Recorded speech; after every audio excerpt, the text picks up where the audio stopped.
One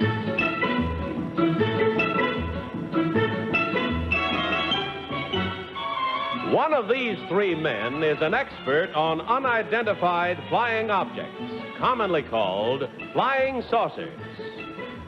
What is your name, please? My name is J. Allen Hynek. My name is J. Allen Hynek. My name is J. Allen Hynek.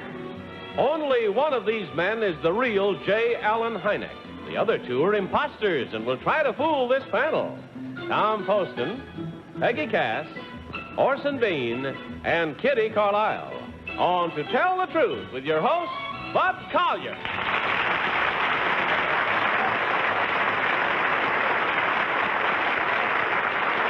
Thank you very much. Thank you, and welcome once again to Tell the Truth. Brought to you this evening by Prell Concentrate. Good evening, panel. Good evening, Bob. That's what I like. Spirit all the way down the line. All right, open up that envelope, if you will, please, and follow along as I read you this first story. I, J. Allen Hynek, am a professor of astronomy and director of a large university observatory.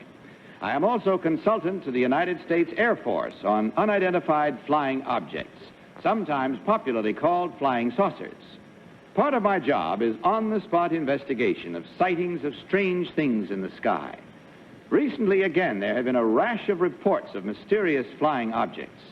One New Mexico policeman described in detail a brilliant white egg-shaped object which roared away as he approached. A state police captain says he found the ground still smoldering several hours later. While many of the hundreds of sightings each year can be explained as the result of natural phenomena, others, so far, seem to be without a logical explanation. Signed, J. Allen Hynek.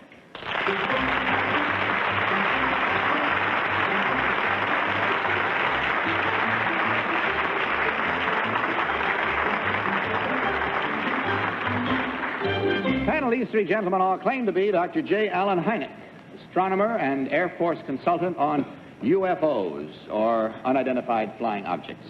Let's start this questioning with Tom Poston, if we may, Tom. Oh, yes. Thank you, Bud. I'll ask number 3 if there's been any photographic evidence of UFO. There's been a lot of photographic evidence, but none that we can definitely pinpoint and say this is extraterrestrial. Extraterrestrial? Terrestrial? From someplace other than the planet Earth. Thank you. Number 2, has there been any real tactile evidence? Has anybody been hurt, injured, or touched any of these unidentified flying objects in the air, on the ground? To the best of my knowledge, no. Number 1, has there been any radar evidence that you know of? No, none that I've heard of or that come to my attention through the Air Force. Oh, thank you. Peggy Cass. Thank you. Number 3, do you think people drive these white egg-shaped things? I mean, people from outer space? You won't find anybody who's a consultant to the Air Force, Miss Cass, who will give you an affirmative answer on that. Oh, well, I think there'd be... number 2, who's Long John Neville? I think he's a radio announcer. Thank you. Number 1, have there been many things that you think came from outer space in the last, say, year? I have an open mind on it. There's no evidence to support whether they came from outer space or not. There are 15 or 16 cases during 1963 that have not as yet been thoroughly investigated. There's no good answer to them one way or the other. And number 2, this New Mexico police... Orson Bean. Yes, number 1, who coined the expression UFO, unidentified flying object? It was during a newspaper interview after a man named Kenneth Arnold sighted 9 objects flying off around near Mount Rainier. Number 3, who that used to write for the magazine Variety wrote a book about UFO? I have no idea. Number 2, do you know? No, I don't. Number 1? No. Number 2, now, just off the cuff, just between you and me, do you think there's any of them little greenies in the egg-shaped things? I won't tell the Air Force. I don't have any information that there are, no. Number 1, now... Kitty Carlisle. Number 2, do you know who Gerald Hurd is? What? Yes, he is a science fiction writer, I believe, in England. Number one, this flying object that the New Mexico policeman cited was built like an upside-down bathtub, I read, that glowed. And it said it could have been one of those things that the Air Force is doing that takes off sort of like that. You know. Sort of like what? Number one understands. Is that possible? I hardly think so, but well, we have to keep an open mind. Number three, there have been a lot of phenomena around Fort Knox.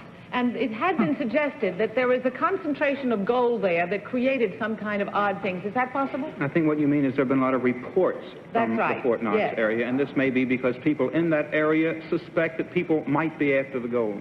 And that's it.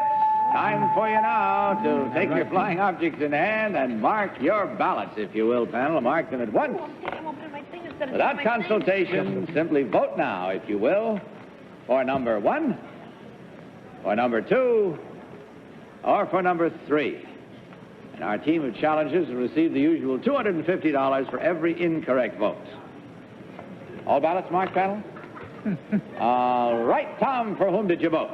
I voted for number 3. He seemed like a kind of a no-nonsense fella. I guess they all did, but I voted for number 3. Peggy, which one did you select? Well, I would think number 3 was a professor because he acts like a lot of teachers I used to have. But I voted for number 1 because, I don't know, he seems so sincere. Orson Bean, which one do you think is the real one? I voted for number 2 because I think Long John Neville has a show. I heard it just the other night. There was some poor wretch on claiming to have been to Venus. He gets have been there. So I don't think anyone who knows about UFO would say, I think he's a radio announcer. He would know. And I think, therefore, number 2 is trying to throw us off by appearing. Sorry, friends. Tune in tomorrow. Kitty Carlisle. Well, I voted for number 2. I think they were all absolutely remarkable, but Gerald Hurd is a man who wrote a famous book about flying saucers and unidentified objects. And number 1 was marvelous, but I'm for number 2. Very well, that splits the vote about as widely as it can be split.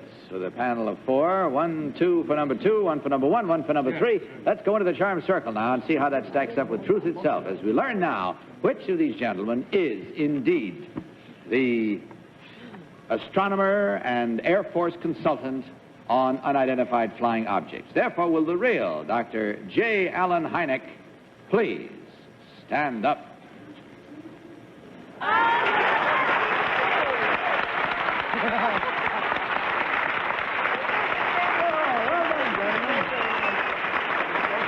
Very well done. Just to set the record straight, Dr. Hynek is chairman of the Department of Astronomy at Northwestern University and director of the Lindheimer Astronomic Research Center. Very, very pleased to have you with us, Doctor. Number 1, what is your real name and what do you really do? My name is Frank Amy. I have my own engineering firm in Hopewell Junction, New York. Tank Town. Thank you, sir. Number 3, what is your real name and what do you do? My name is Barry Farber, and I do a local interview program on WOR.